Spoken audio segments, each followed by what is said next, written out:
Bismillahirrahmanirrahim. Assalamualaikum warahmatullahi wabarakatuh. Yang terhormat Ibu Jatut Yoga Prameswari MPD, selaku dosen pengampu mata kuliah teori belajar bahasa, dan teman-teman R3E yang saya banggakan. Kami dari kelompok 2 ingin mempresentasikan materi linguistik terapan dan metode pengajaran bahasa. Sebelumnya, izinkan saya untuk memperkenalkan nama-nama anggota kelompok kami. Saya Panda Aulia Siregar sebagai moderator, Fikri Badrussalam, Laura Tania Nuryata, Nawal Yulia Farha, Sabila Ratnasari, dan Safira Tiur Margareta. Linguistik terapan. Kata terapan atau menerapkan berpadanan dengan to apply yang artinya memakai atau menggunakan. Bisa juga dimaknai menginjak, mempergunakan, dan mengerahkan. Makna kata applied adalah put to practical use. Dari kata applied lahir gabungan kata applied linguistik yang sepadan dengan linguistik terapan. Ada juga linguis yang kurang setuju dengan istilah applied linguistik. Misalnya Spolsky 1978 dalam 4 ed 2011. Ia lebih setuju dengan istilah educational linguistic atau linguistik pendidikan. Alasannya, ruang lingkup linguistik terapan lebih luas dari linguistik pendidikan. Karena linguistik terapan mempelajari pula penerjemahan, leksikografi, perencanaan bahasa, dan aspek-aspek lain.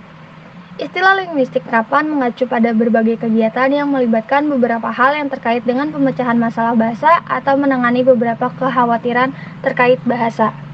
Prinsip-prinsip pengajaran. Setiap teori belajar mempunyai prinsip-prinsip belajar mengajar sendiri, yang mungkin sama ataupun berbeda dengan teori yang lain. Ada beberapa prinsip pengajaran yang secara relatif berlaku umum. Di antaranya adalah prinsip perkembangan, perbedaan individu, minat dan kebutuhan, aktivitas, serta motivasi. Yang pertama, prinsip perkembangan. Peserta didik yang diajarkan di dalam kelas sedang berada dalam proses perkembangan dan akan terus berkembang. Sehubung dengan perkembangan ini, maka kemampuan anak pada setiap jenjang usia dan tingkat sekolah berbeda-beda. Anak pada jenjang usia atau kelas yang lebih tinggi memiliki kemampuan lebih tinggi dari yang di bawahnya. Perkembangan berarti perubahan. Perubahan itu ada yang cepat dan ada pula yang lambat. Seorang guru hendaknya mengerti dan bersabar apabila pada suatu saat seorang peserta didik belum memperlihatkan kemajuan atau kemajuannya lambat. Prinsip pengajaran yang kedua ada prinsip perbedaan individu. Peserta didik memiliki perbedaan-perbedaan dalam berbagai hal, seperti intelijensi, watak, latar belakang keluarga, ekonomi, sosial, dan lain sebagainya. Dengan demikian, guru dalam kegiatan pembelajaran dituntut untuk memperhitungkan perbedaan-perbedaan tersebut. Prinsip khusus yaitu prinsip-prinsip pembelajaran yang hanya berlaku untuk satu mata pelajaran tertentu, seperti pembelajaran bahasa Indonesia. Setiap mata pelajaran memiliki banyak prinsip khusus. Yang ketiga ada prinsip minat dan kebutuhan anak. Setiap anak memiliki minat dan kebutuhannya sendiri-sendiri. Bahan ajar dan cara penyampaiannya sedapat mungkin disesuaikan dengan minat dan kebutuhan tersebut. Walaupun hampir tidak mungkin menyesuaikan pengajaran dengan minat dan kebutuhan setiap siswa, sedapat mungkin perbedaan-perbedaan minat dan kebutuhan tersebut harus dipenuhi. Pengajaran perlu memperhatikan minat dan kebutuhan sebab keduanya akan menjadi penyebab timbulnya perhatian. Prinsip pengajaran yang selanjutnya yaitu prinsip aktivitas peserta didik. Mengajar merupakan upaya yang dilakukan oleh guru agar peserta didik belajar. Dalam pengajaran, peserta didiklah yang menjadi subjek. Dialah pelaku kegiatan belajar. Agar peserta didik berperan sebagai pelaku dalam kegiatan belajar, maka guru hendaknya merencanakan pengajaran yang menuntut siswa untuk banyak melakukan aktivitas belajar. Aktivitas atau tugas-tugas yang dikerjakan peserta didik hendaknya menarik minat siswa, dibutuhkan dalam perkembangannya serta bermanfaat bagi masa depannya.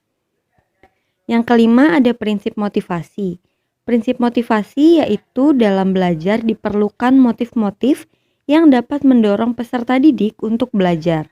Dengan prinsip ini, guru harus berperan sebagai motivator peserta didik dalam belajar. Motif memiliki peran yang cukup besar dalam upaya belajar. Tanpa motif, hampir tidak mungkin siswa melakukan kegiatan belajar. Tujuan pengajaran B2 yang terutama sesuai dengan pengertian pengajaran ialah memberikan kemudahan para pelajar B2 sehingga mereka memiliki kemahiran dalam berkomunikasi dengan B2. Kemahiran yang dimaksud tentu saja tidak dapat dicapai dalam waktu yang singkat.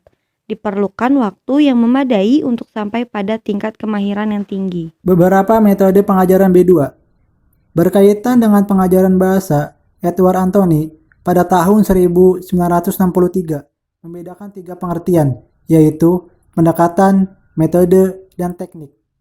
Yang dimaksud dengan pendekatan yaitu prinsip-prinsip teoritis yang mendasari pengajaran. Metode adalah rancangan langkah-langkah dalam menyajikan dan mengajarkan bahasa, sedangkan teknik adalah strategi untuk melaksanakan rancangan metodologis. Adapun metode yang selama ini dikenal dengan pengajaran B2 diantaranya yaitu: yang pertama, metode tata bahasa terjemahan. Metode ini sudah sangat tua. Sebenarnya, metode ini dikembangkan untuk mengajarkan bahasa Yunani dan Latin.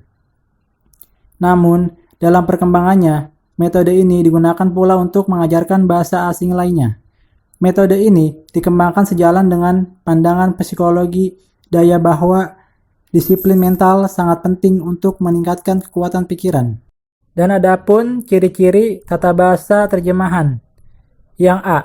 Pelajar mempelajari kaidah-kaidah tata bahasa dan menghafalkan daftar kata dwibahasa berkenaan dengan teks yang bacaan.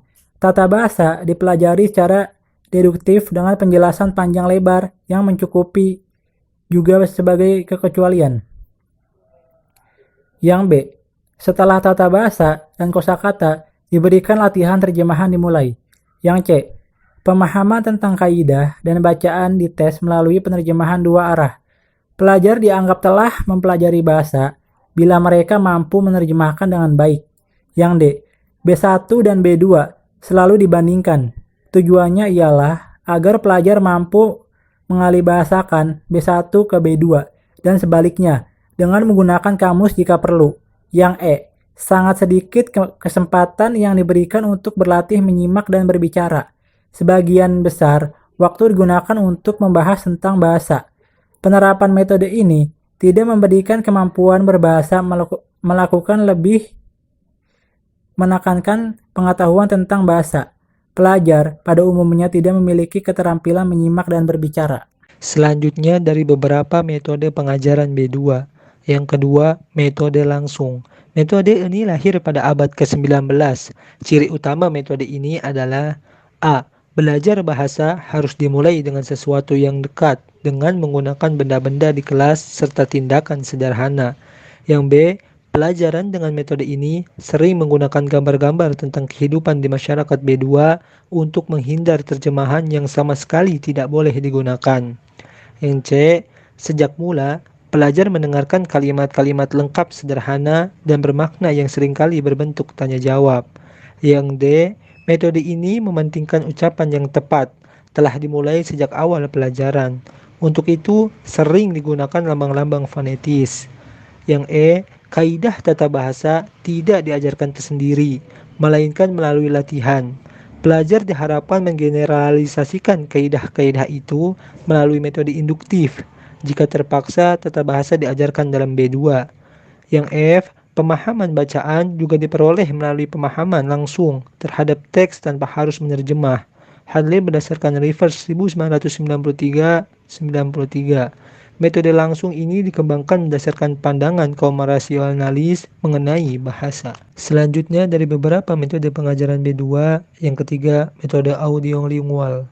Metode ini dikembangkan berdasarkan pandangan empiris tentang belajar bahasa. Teori yang mendasari metode ini berakar pada aliran psikologi dan aliran linguistik yang berkembang pada tahun 40-an dan 50-an. Metode ini sering dikenal dengan nama metode aural-oral. Ciri-ciri utamanya adalah A. Pada dasarnya, bahasa adalah bahasa lisan.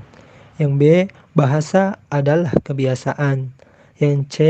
Yang harus diajarkan adalah bahasa, bukan pengetahuan bahasa. Yang D. Setiap bahasa berbeda dengan bahasa lain.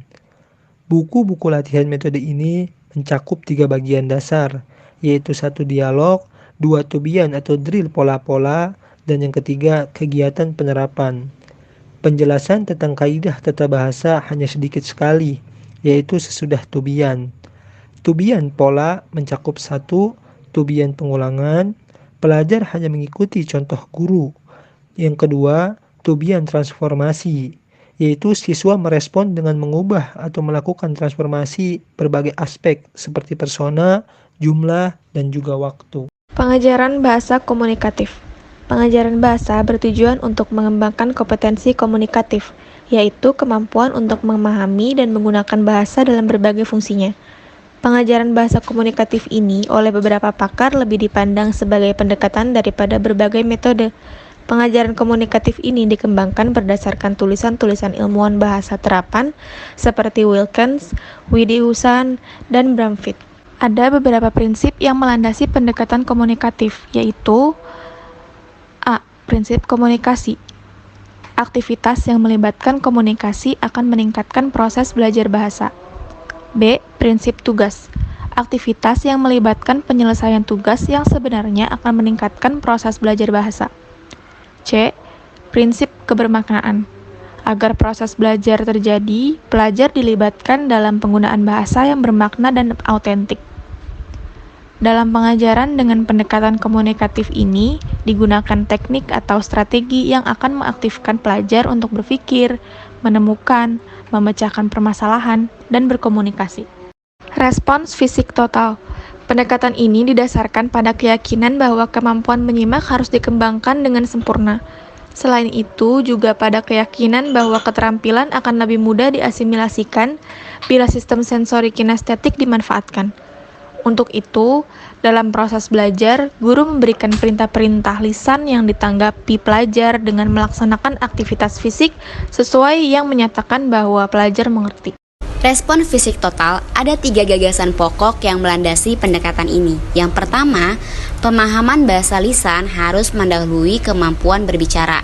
Kedua, pemahaman dan retensi paling baik dicapai melalui gerakan fisik pelajar sebagai tanggapan terhadap perintah.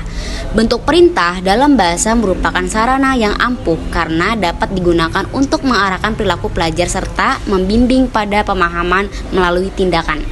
Ketiga, pelajar jangan dipaksa berbicara sampai mereka siap. Setelah mereka menginternalisasi B2, kemampuan berbicara akan tumbuh dengan sendirinya. Respon fisik total dalam pelaksanaannya di kelas pendekatan ini melalui langkah-langkahnya. Langkah-langkahnya ada 3. Yang pertama, latihan mendengarkan. Kedua, produksi. Ketiga, membaca dan menulis. Pendekatan alamiah. Pendekatan ini menurut Darjowijojo dikembangkan oleh Terrell berdasarkan pandangan bahwa penguasaan bahasa lebih banyak terjadi melalui proses pemerolehan dalam konteks alamiah. Belajar secara sadar mengenai kaidah tidak perlu banyak pengaruhnya. Selanjutnya, pendekatan ini juga menggunakan teori monitor dari Carson, Darjowijojo dalam Sumardi 1992. Terrell mengemukakan prinsip-prinsip pokok metode yang dikembangkan, yaitu A. Pengajar bahasa harus difokuskan pada pengajaran kompetensi komunikatif, bukan pada kesempurnaan tata bahasa. B. Pengajar perlu diarahkan pada modifikasi dan perbaikan tata bahasa pelajar yang sedang berkembang. C. Guru harus memberikan kesempatan kepada pelajar untuk memperoleh bahasa, bukan memaksa mereka mempelajarinya. D. Dalam belajar, faktor-faktor efektif lebih penting daripada faktor-faktor kognitif. E. Kunci pemahaman dan produksi lisan ialah memperoleh kosakata. Terrell dan Hadley 1993. Selain pendekatan alamiah, masih ada lagi pendekatan humanistik yang juga digunakan dalam pengajaran bahasa. Pengajaran yang menggunakan pendekatan itu ialah cara diam atau silent way dan sugestopedia yang tidak diuraikan lebih lanjut. Dari materi yang sudah kami bahas, maka dapat disimpulkan bahwa linguistik terapan adalah pemanfaatan pengetahuan tentang alamiah bahasa yang dihasilkan oleh peneliti bahasa yang dipergunakan untuk meningkatkan keberhasilgunaan tugas-tugas praktis yang menggunakan bahasa sebagai komponen intinya.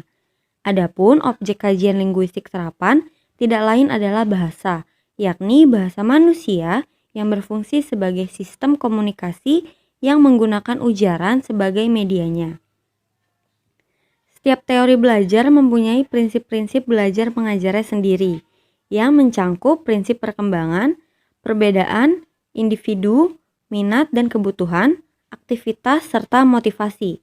Dalam pengajaran bahasa, Edward Anthony membagi 3 pengertian, yaitu pendekatan, metode, dan teknik. Yang dimaksud dengan pendekatan yaitu prinsip-prinsip teoritis yang mendasari pengajaran. Metode adalah rancangan langkah-langkah dalam menyajikan dan mengajarkan bahasa. Sedangkan teknik adalah strategi untuk melaksanakan rancangan metodologis. Demikianlah presentasi dari kelompok kami. Terima kasih kepada teman-teman yang telah menyimak presentasi pada hari ini. Semoga apa yang kita pelajari dapat bermanfaat di kemudian hari. Kurang lebihnya mohon maaf. Wassalamualaikum warahmatullahi wabarakatuh.